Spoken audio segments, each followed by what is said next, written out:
Alam mo ba, 3 Pinoy nag-apply sa trabaho online. Pero ang real employer nila, China. Nagsusulat lang daw ng analysis. Parang legit na research job. Kaso sila pala, taga DND, Navy at Coast Guard. Bayad? Hanggang 100,000 through e-wallet. Nileak nila ang resupply mission sa BRP Sierra Madre.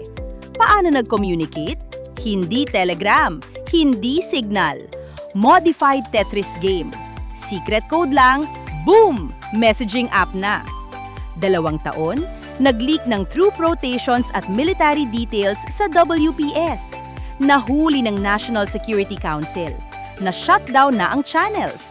Na-identify na ang Chinese handler. Released na ang passport photo.